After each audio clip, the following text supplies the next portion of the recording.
Syria's war is a mess. After 6 years, the conflict is divided between 4 sides, each side with foreign backers, and those foreign backers don't even agree with each other on who they're fighting for and who they're fighting against. And now, Syria's use of chemical weapons has provoked President Donald Trump to directly attack Syrian President Bashar al-Assad. This is a major development because up until now, the US has only been focused on fighting ISIS.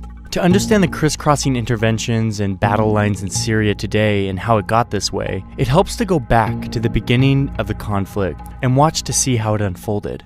The first shots in the war were fired in March 2011 by Syrian dictator Bashar al-Assad against peaceful Arab Spring demonstrators.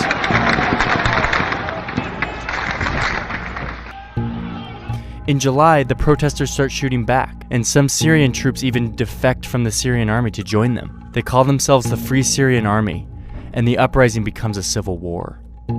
Extremists from around the region and the world start traveling to Syria to join the rebels. Now, Assad actually encourages this by releasing jihadist prisoners to tinge the rebellion with extremism and make it harder for foreign backers to support them. In January 2012, Al-Qaeda forms a new branch in Syria, Jabhat al-Nusra. Also around that time, Syrian Kurdish groups who had long sought autonomy take up arms and informally secede from Assad's rule in the north. That summer is when Syria becomes a proxy war. Iran, Assad's most important ally, intervenes on his behalf. And by the end of 2012, Iran is sending daily cargo flights and has hundreds of officers on the ground.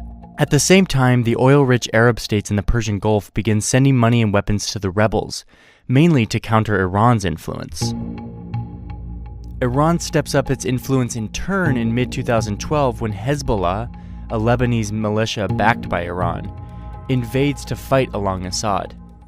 In turn, the Gulf states respond, Saudi Arabia really stepping up this time to send more money and weapons to the rebels, this time through Jordan, who also opposes Assad.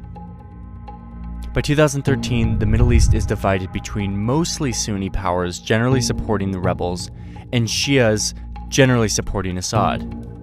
That April, the Obama administration, horrified by Assad's atrocities and the mounting death toll, signs a secret order authorizing the CIA to train and equip Syrian rebels. But the program stalls. At the same time, the US quietly urges Arab Gulf states to stop funding extremists, but their requests basically go ignored.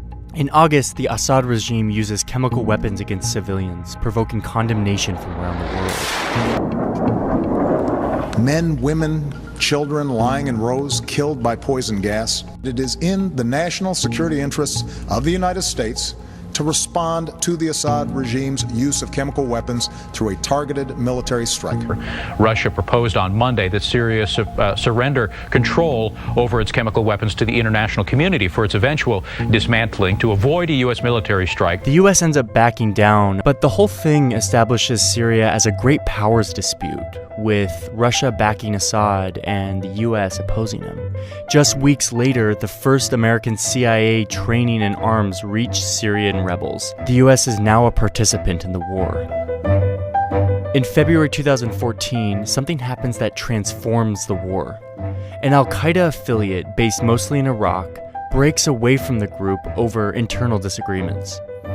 The group calls itself the Islamic State of Iraq and Syria, or ISIS, and it becomes Al-Qaeda's enemy. ISIS mostly fights not Assad, but other rebels and Kurds, carving out a mini-state it calls its caliphate. That summer, it marches across Iraq, seizing territory and galvanizing the world against it. In September, 1 year after US almost bombed Assad, it begins bombing ISIS. We're moving ahead with our campaign of airstrikes against these terrorists, and we're prepared to take action against ISIL in Syria as well. That summer, in July, the Pentagon launches its own program to train Syrian rebels, but will only train those who will fight ISIS, not Assad. The program fizzles, showing that America now opposes ISIS more than Assad, but that there's also no like-minded Syrian proxy forces on the ground in Syria. In August, Turkey starts bombing Kurdish groups in Iraq and in Turkey, even as these Kurdish groups are fighting ISIS in Syria. But Turkey doesn't bomb ISIS. This gets to one of the big problems in this conflict. The US sees ISIS as its main enemy, but the US's allies like Turkey and a lot of Middle Eastern states have other priorities. This makes for a lot of unclear and confusing alliances. The next month, in September, Russia intervenes on behalf of Assad, sending a few dozen military aircraft to a long-held Russian base in the country.